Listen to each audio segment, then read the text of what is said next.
Okay, just gonna press that. Yes, now it's live. Don't touch it. Good. America, my name is Osei-Frimpong, and we are doing today's show.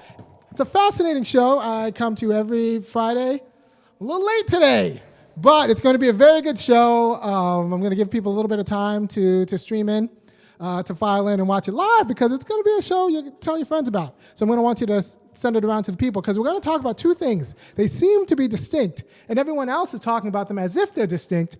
But in my mind, and I think in yours, you'll see how they're related. I'm going to talk about Selma, both the movie and the current town, because if you don't know, Selma, the current town, is not someplace you want to be. It shouldn't be that surprising. Getting the vote has not helped black people's life in Selma, Alabama. It's not someplace you want to be. But let's be honest, a lot of black neighborhoods in towns, predominantly black neighborhoods in towns, are not someplace you want to be, because America has found a way to concentrate its failure. America has found a way to concentrate all of its inability to do justice into black communities. So we're going to talk about Selma, the town as it stands. We're also going to talk about Selma, the movie as it stands. And we're going to contrast this to Full House, the show that came on in the 90s with the Olsen twins and Lori Loughlin, who we're going to talk about, and then Lori Loughlin's life as an actress on Full House. And she just got caught. She just got pinched in this college scam where she paid a lot of money to get her daughters accepted to USC. Lori Loughlin, Felicity Huffman, about 50 people. There's a lot of money being thrown around. $500,000 here, $2 million there to get your kid into the right school. Coaches were being paid off. So we're going to talk about that, but we're going to marry that in a way that you're not going to get anywhere else. And with that, Marcus, hit the beat. To the beat, y'all. Yeah. Sound good to me. Never change the ways for the world or the government. If I was the president, then I would state facts. You leave it up to me, I'll paint the White House black and ain't no future in your front.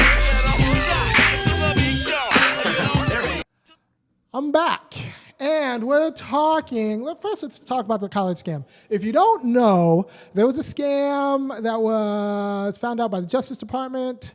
It turns out there was a fixer based out of Los Angeles who was helping very wealthy people get into schools. He was having other people take the SAT for them or the ACT. And I suspect there was also essay writing that was done by this agency. And he would do all of that. So you would send your mediocre suburban white kid to him, and for a certain amount of money, they would find someone who looked like your kid to go take the SAT for them, and someone who who didn't sound like your kid to write the essay for them. And then your kid would get into USC or even Yale. I was actually surprised so much money. Listen, all right, so I was accepted to USC. If I'd known my acceptance was worth $500,000, you could have just given me the $500,000. like I didn't know. It's just SC was just like, it's just I didn't know it was that big of a deal. Whoa, they're paying $500,000 for? Yeah, they were paying $500,000 to go to USC, which is, I guess, a fine school, but I don't know. I didn't go there. We're in the wrong business, Simon. We're in the wrong business. Yeah. First of all, this is the one that got taught. We know all across these United States, mediocre white kids are getting other people to take their SAT for them. That's just happening. These are the guys who got caught.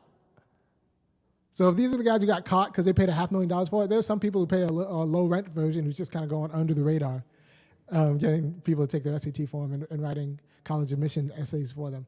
And I bet it goes all the way up to the MCAT, to the LSAT too. I wouldn't be surprised, because that's real money. And money's money, whether you're a real lawyer or you're taking money to take other people's LSAT for them. It's money. So there's that. But what's interesting about this is, give me the picture of Stamos and Lori Loughlin in Full House. So funny. In 1993. Oh, they just went away. In 1993, there was an episode of Full House. I did a little bit of research, but there was an episode of Full House where Lori Loughlin, one of the actresses who was pinched. You doing all right, Marcus? I'm checking. it's Okay. Hold on 1 second. I'll be right with you.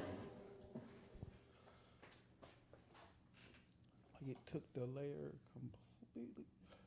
There we go. There we go. Full House. There you go. All right.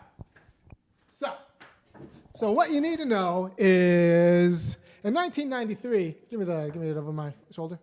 In 1993, there was an episode of Full House where the actress Lori Loughlin, her character was Aunt Becky in the show. I remember this because I had an itty bitty elementary school crush on Becky. She wasn't like at the level of Kim from A Different World or what's her name from the girl from Fresh Prince of Bel-Air.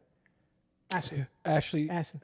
Yeah. Yeah, so I had a weakness for Ashley. I had a weakness from Kim. From A Different World. How do you not get Lisa Bonet in that list? Yeah, for some reason I like Lisa Bonet. I miss Lisa Bonet and went yeah, Kim and Kim with Different World. I liked her. And Becky from Full House and Ashley. Oh yeah, and of course Winnie Cooper. Everyone had a crush on Winnie Cooper. Yeah. I'm about to ask who. Who's Winnie Cooper? Is that Boy Meets World? No, before Wonder Years. Oh, Wonder Years. I remember Aunt Becky. I remember her very well, and I'm saddened. I was saddened when I found out that she was paid $500,000 to get her basic daughter, and her daughter's basic, into USC. What? Like, with $500,000 to get your basic child into college, what are they going to do when they get out and can't actually do any of the No, job? it doesn't matter. It doesn't matter. It's not about that. You go there for the friends. You go there to meet the husband you're going to meet, to get into the industry. You don't go there to learn things. You go there for the networking and the party. Well, the daughter said she pretty much goes for the football games and the parties. Like, she doesn't care about school. That's what the daughter says. Yeah, the daughter. Yeah, we'll talk about that. We'll talk about that. We'll talk about that later. But all right, so let's go about this episode in 1993. It's a episode where Jesse and Becky are trying to figure out how to get their preschoolers in this fancy preschool, because the idea is if they don't get into the right preschool, they'll be awful human beings. They'll grow up to be wastrels. So. It turns out Jesse lies on the application about what the 3 and 4 year olds can do. And then at the end of the episode, Becky gets really guilty and says, no, we should tell the preschool the truth. And everything will work out for our kids and the kids will go where they belong. We shouldn't lie and cheat to get our kids into preschool. That was Becky, the character. Lori Loughlin, the actress, I don't know if I have a picture of Lori Loughlin, the actress. Lori Loughlin, the actress, 20 years later, turns out, paid all of the money to lie to get her kid into USC. It was great. I mean, the story about the scandal, if you don't know anything about it, it's pretty fantastic. They were bribing coaches to pretend that the students were athletes. So like this girl who never played soccer was then recruited through special soccer athletic scholarships, and then was magically cut the first day because it turns out when you've never played soccer, you can't play college soccer very well. Hold on. Do they let her keep her scholarship? Well, they let her keep her admittance, and that's what it's about. Oh. Okay. All right, so there's... Get it now. Yeah, it all makes sense now. Ah. Yeah, so it's a very elaborate scheme to get these kids into these schools so the kids can network and be with kids that I guess you want your kids to be with. And Becky, the character, said no. Lori Loughlin, the actress, said yes. Right? And this is how you have to watch the media confusing you. Right?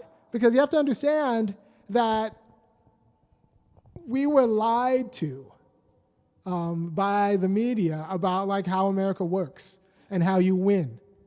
The actress was paid money to pretend that the world isn't what it is. Right? Now, this is actually very important because, these shows kind of mess with our emotions and get us to believe things that aren't true or may be true, and there might be a disconnect. But the actress Lori Loughlin was probably always a mercenary, even when she was playing Becky on TV. And she was always the kind of person who would pay whatever it takes to get her kid.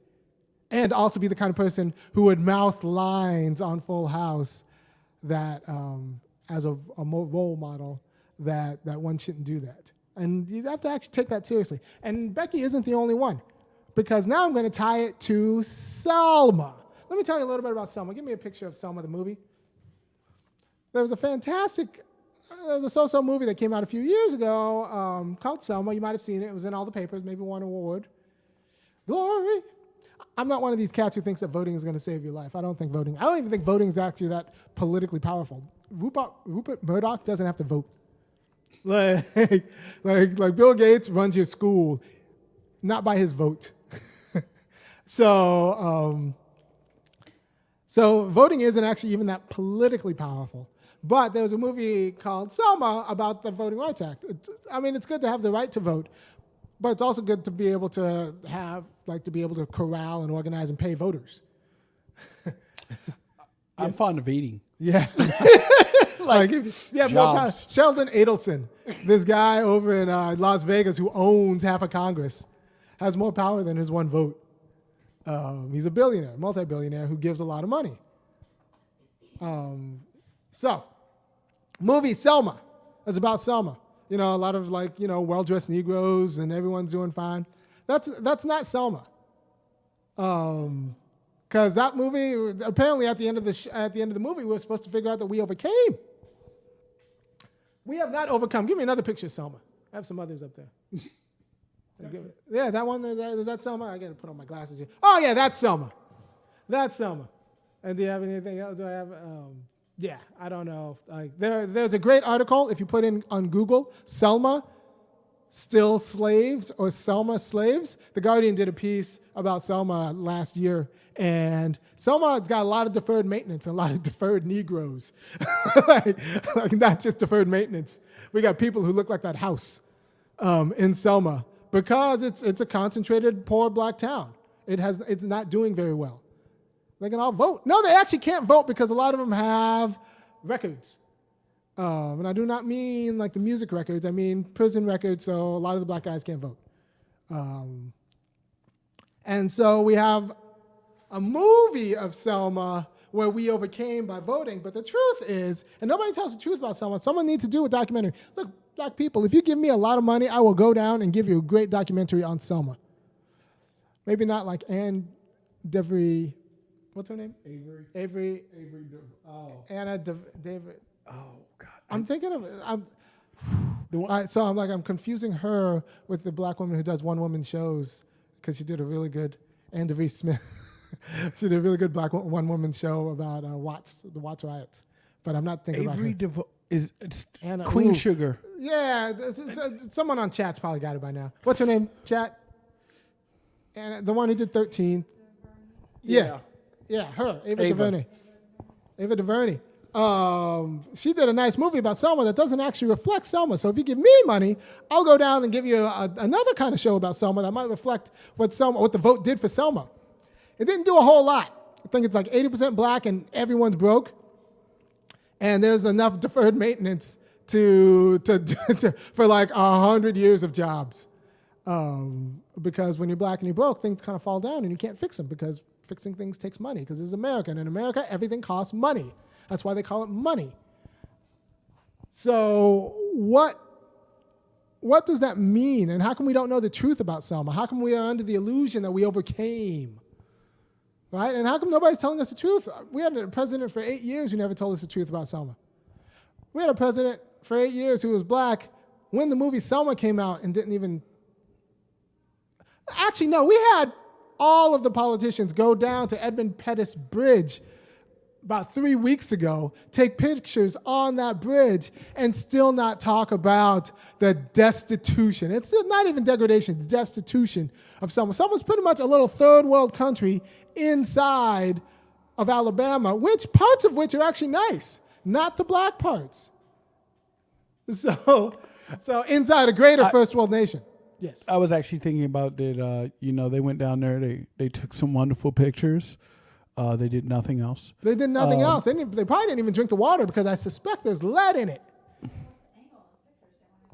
You don't want to see the city. Be very the city artful there. about the pictures because you might get some of the city in there, and there's a lot of work to be done in that city. I also remember that's all lead paint. So don't tell me that like everything doesn't need to be lead remediated, like in Selma. Well, I also remember that one of the early things made about the disruption caused by the Black Lives Matter movement was, Dr. King would never have walked in the road. Oh yeah, well, like not no. guys, We need to disrupt that bridge something. was the road. That bridge was a road. Selma needs an intervention, and the Voting Rights Act didn't do it. So any of these triumphalist narratives that baby boomer black people like to tell are actually confusing.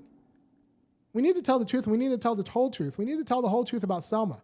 We have not overcome. And it's not just Selma, black people. Everywhere in the South where you have a lot of black people, and then in the suburbs, maybe like some white people with money, the place that's concentrated of black people is not going to be doing very well. This goes with Mobile. This goes with Selma. I wouldn't be surprised if Birmingham's not. I've never been to Birmingham. I don't think, I suspect it's not pretty. No, someone who has been to Birmingham says it's not pretty. I don't like. I mean, it has some really pretty sections that but we're not in there. So all of these southern towns, and a lot of black people still live in these southern towns. Like Georgia's a third black, and I don't know. And stop believing that lie that it's all Atlanta. It's not all Atlanta. Yeah, like we do it's not all live in Atlanta. And then outside of Atlanta. Even in Atlanta, there's a lot of black poverty, but outside of Atlanta, pretty much everywhere you got a congregation of black people, there's concentrated poverty. And that matters, right? So you need a real intervention for us to be free. Because in America, if you don't have money, you're not really free, because America costs. And with that, give me the quote from Esquire. Esquire is a guy, he's about my age, who was interviewed in this Guardian article. And you really should go to the Guardian article. Just put in Selma, still slaves. You'll see it. Read the quote because I can't really read it right now. Escrow knows he doesn't have long outside, but assumed the end will come from another dealer's gun, not from the police. I want to go out. I want to get out of this life, but to do what? Ain't no jobs here. I got no skills and 4 felonies. Who is going to hire me? The minute I drop my gun and put on a McDonald's outfit, somebody going to pop me for being weak. Right. So this man needs a real job. He's a 40-year-old man. He needs a 40-year-old man's job. So either McDonald's pays real wages, or we need to get this guy a job, preferably learning how to fix up that house. Like I said, there's enough deferred maintenance in Selma for work for another 50, 70 years. If we had a federal program that actually put money into paying escrow to go fix up houses and learn how to do it and pick up the skills and all that stuff. So we need to talk about that. And honestly, for the next year and a half, you're going to hear a lot about presidential candidates and the election. Always in the back of your mind, not even in the back of your mind, what's this candidate going to do for escrow? Is escrow's life going to change because of this candidate? And not lock him up. And not lock him up. Because he's he's just waiting, letting him out of jail. He's got nothing to do. And this is what we don't understand, and I touched on it last week with my show on money. America costs because escrow is a walking liability. Escrow is just a roving liability. At any point in time, he can get a fine for something. He could be taxed for something. He can get a fee for something. And then he just got to go to jail because he doesn't have money. So if you don't have money in America, you are just a walking liability. As soon as you walk outside, even when you're out, even when you're inside, you're just a liability. Because America's organized so that it can charge you money. And that's why if you want to know more about this, go to my show last week, and I talk about what money's for. Money's to kind of induce us or coerce us to work. But it'll be okay for money, to work for money, so that the state can provision its goods. It'll be okay because then through the market we get jobs that pay us more than what we owe the state. And so the state gets roads and schools. We get to become construction workers or teachers, and they pay us more than just like, what you can get as a walking liability and a fine. Because right now, this is what escrow's broke, which means he's just a walking liability. He goes outside and trips on something. If he drives and hits somebody he can't drive because registration fees. Like and car insurance. And like everything costs money, which is fine if there's a supply of jobs. But if there isn't a supply of good jobs and everything still costs money, you just don't have what it takes to be an American. You don't have what it takes to be an American. Because to be an American means to be able to go outside, get a speeding ticket, and still be on your way. Someone suggested that the whole town of Selma should be made a historic landmark. Unfortunately, once you do that, I assure you, we will no longer live there. Yeah, but the problem is, Selma is just one town. You go to Gary, Indiana. Anybody here been to Gary, Indiana? It is not a pretty place to be, black people. Gary, Indiana, I was in Gary, Indiana about 5-6 years ago. And the first thing I realized is I do not want to live in Gary, Indiana. And I'm sure that's not the only town. Pretty much anywhere there's anywhere there's at least, if you got 60% black people in your town, America has made it the place that's not a town you want to be in. I can't think of one town that's 60% black that. I'm having a hard time remembering what towns are still that high in black. I mean, not anyone's like these little rural towns, Sandersonville. Like there's these little rural towns without any money and without any infrastructure. Because if you don't have any money, that means you don't have any infrastructure. And if you don't have any infrastructure, that means you got hookworms and leaded paint. Opelika may still be 60%. Yeah, no, or even like neighborhoods, like the bad parts of St. Louis, or the Athens is got a 38% poverty rate, 28 when you take away the college students, and that poverty rate is mostly black and 30% black. So like, don't forget to mention that 5% unemployment rate. So don't even go with they need jobs. No. Everyone works in Athens. It's just you can't get out. You can't break poverty. Making $8, $9, $10 an hour. And I recently learned that we're in the top 10 cities of fastest growing rent. Yeah. So rent's going up. Rent's going up in Athens because you get these Hope Scholarship kids, these rich kids from the suburbs of Atlanta. They come here, drive up the rent, and we can't afford the down payment because it doesn't matter how many generations you work for $10 an hour, you still can't afford a down payment. Like you could come to work every day, and then your car breaks down, and 10 years of savings just poof.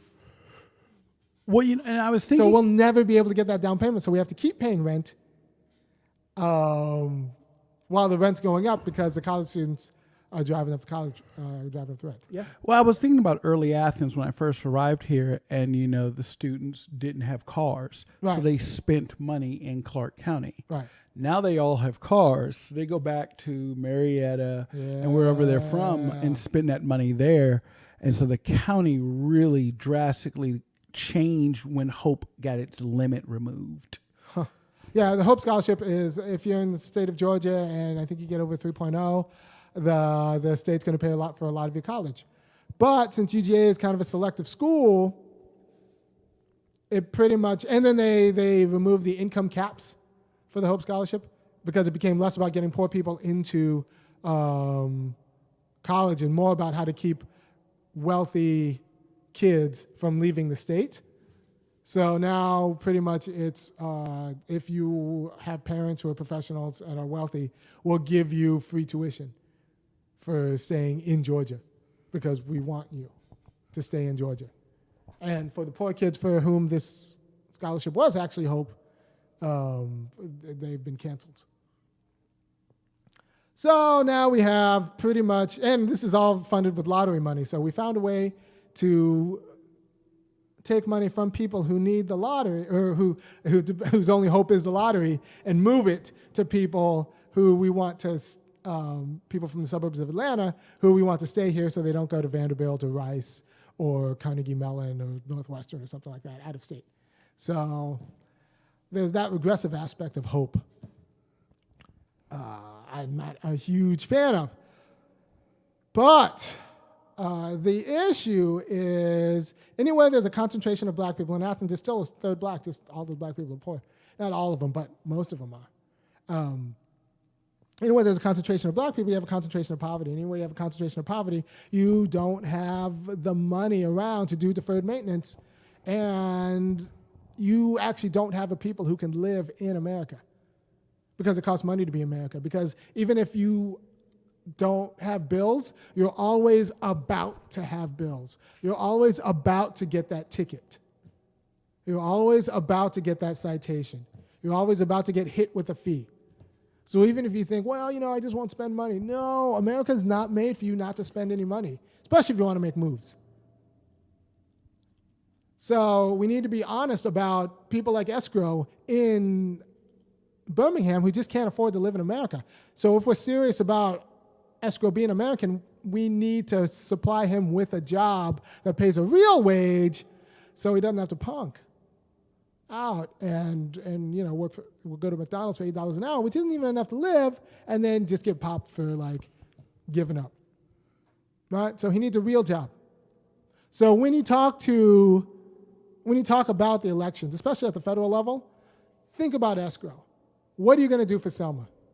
What are you doing for Selma? Because they need more than the vote. Escrow doesn't need to vote.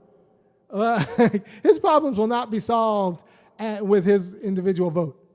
He needs a job at $20 an hour. You give me a federal job guarantee, and this is what Bernie's running on, a federal job guarantee. You give me a federal job guarantee, he's running on 15, I think it should be 20. But he's running on, you give a federal job guarantee doing public works that the market's not taking care of, which is pretty much everything in Selma because the private market can't take care of anything in Selma because nobody's got money in Selma. You'd give a $15 an hour job doing public works, deferred maintenance, elder care, reading to old people, child care, reading specialists, stuff like that, putting in the rural broadband, getting the lead out, getting probably the hookworms out. You have a federal job program paying people $15 an hour. Selma's revolutionized in under a decade. Under a decade. And in a generation, it's completely, people will actually not be downwardly mobile. Right? Without that, it doesn't matter. Any of these people, anybody else who's talking about anything else is not going to do anything for Selma. It doesn't matter. It simply does not matter for black lives. So if you're serious about getting money in black people's pockets, you need to approach politics in a way that always keeps Selma in mind. Always keeps Selma in mind. So what are you going to do about Selma? That should be the question. In the black people, that should be your question. And there are programs for Selma. A federal job guarantee is one of them, especially if it's at, right now it's being pitched by Bernie at $15. I think it should be $20. When Winfield was running on it, he was a candidate running in Athens for Congress. He was pitching it at $20 because that's what keeps pace with productivity. And you need a federal, and it needs to be a guarantee. You can't just raise minimum wage. People just say we'll just raise minimum wage. That doesn't do anything for Escrow because Escrow can't get a job.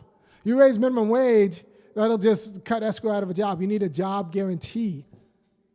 And look, there was a job guarantee in India, and what happened was private sector employment went up. Because one, it made work tolerable for people. Two, the public sector work jobs produced, they called them productivity enhancing assets, like roads and schools. So it increased the ability to do business. And people will say no, if we pay people in Selma $15 an hour to do jobs, inflation will go up. The people who say that don't know anything about inflation. Paying Escrow $15 an hour to fix up that house will not move up inflation. Will not, no. You'll actually create a market. Inflation happens when you overheat the economy, when you go not only at full capacity but productivity is stagnant. So everyone needs to be making a lot of money and productivity needs to be stagnant. The first thing you do when you fix up Selma is productivity goes from negative to something. Right now you can't produce in Selma because nobody can consume and nobody has the resources to produce. Right? So once productivity goes up, competition keeps prices down, and so you don't have to worry about inflation because competition is going to keep, people will be more productive. That means they'll be able to put more goods on the market, and more people putting more goods on the market brings prices down, Right now, this is why, first of all, this is why it's so expensive to live in the ghetto. Because the one store can charge everything and has to charge everything because like everything costs to get the infrastructure, get the food into the ghetto. And yeah. And they enjoy that good markup. Yeah, and you have to mark things up. Plus, you're always dealing with people on credit and bad credit, and nobody's got real money. And like you need to employ people now, security people, because since everyone's broke, people steal. So like running a business in the ghetto is actually more expensive than it is to run it in a place with, functioning economic infrastructure. There's a great chapter on this in Mercer Baradoron's book called The Color of Money. I think it's chapter 3, either chapter 3 or chapter 4. And it's just all of the extra costs that come with trying to run a business in a place with concentrated poverty. So it's like shopping in Selma right now is like shopping in an airport. You know, everything's expensive in an airport. Marcus, you used to work at an airport. Yep. Yeah. Everything's expensive in an airport because you don't have competition. There's no supply diversity. There's no productivity, and getting things into the airport, and then they know they got you captured because you can't go anywhere else, so you'll just have to pay. That's what it's like shopping in Selma right now. That is a perfect description of shopping in an airport. Yeah, shopping in an airport and shopping in the hood. Yeah. You get inferior good at higher prices because there's no infrastructure for other people to create the market. We were just talking about National Airport in D.C., and someone was pointing out to me that you can tell the difference once you get through security because there's a Brookstones through security. And who's buying Brookstone stuff at an airport? I was like, probably a couple of people. Yeah. But yeah, the price change definitely hits. Yeah, no, it's the same reason you buy your popcorn or your snacks before you get to the movie theater. Because, it's expensive once you get in the movie theater. So being poor is expensive. And now escrow doesn't have money. What we want to do is build up Selma, increase the productivity. And when you increase the productivity, prices stay the same, stabilize, or might even go down. And that's why it's probably cheaper to buy things in the suburbs of Selma than it is to buy things in Selma. So people who tell you that somehow paying black people a fair wage for working will lead to inflation are just people who don't give a damn about black people. And they don't know macroeconomics. But they don't know macroeconomics because they don't give a damn about black people. We had 8 years ago, we were told that if we don't pay bankers bonuses, the whole world will implode. So we need to pay the bankers bonuses. Now we're being told that if we actually pay black people to work real wages, the whole world will be implode. Will implode. Neither one's true. We just wanted to pay these white CEOs bonuses and white bankers bonus, and we just want to find a reason to keep black people broke and disempowered. Yeah, what's up, Sin? Oh, no. You're Good. All right, so, Selma. Do I have any other pictures from Selma? I just want you to know that there's a difference between the stories we tell about ourselves, like the story we told on Full House, versus the truth, which is Lori Loughlin and Felicity Huffman spending all of the money to get their kids into whatever schools they wanted to get into. And then the stories we tell ourselves about Selma versus the truth about Selma. And the truth about Selma is not very good. Because the truth, Selma, they're not doing so hot because they needed more than the vote. And no triumphalist narrative will tell you that. They need jobs. And when you go forth from this video, first of all, if you like what I'm doing, go ahead and go to thefunkyacademic.com. I think what I do is kind of important. And it needs to build, and we need to grow, and everything costs money. And the way you kind of keep the lights on here is you go to thefunkyacademic.com and sign up for $5, $15, or $50 a month. Or just give me a one-time enormous donation because you feel like what I do is so important. And you know that what I'm doing is also darn near making me unemployable. So if you want me to keep doing what I do and you want my kids to be able to go to college, go ahead and kick down a little bit. And a couple of thank yous to people. I normally say thank you in the chat, but since I'm running the computer today, I haven't actually had a chance. We've had a couple of people kick in donations, so we appreciate those. Thank you for your donation. I try to give content and the quality of content you don't give anywhere. And yeah, also let's get these subscribers up. So I want you to subscribe to the show, hit that bell so you get a notification about the show, and then email this to all of your friends, because maybe instead of your book club, you watch this and then talk about it. I think nobody reads the book anyway. So like your Sunday school might be better off just watching this and then talking about like what the Lord has to say about what Amy says. And yeah, thank you for your time. Anything you want to button up with? No. No, that's good. It's good. Yeah, there are a lot of stories. I'm telling you the truth in the way that both Full House and the movie Selma did not or would not. And thank you for listening. Take care. Peace.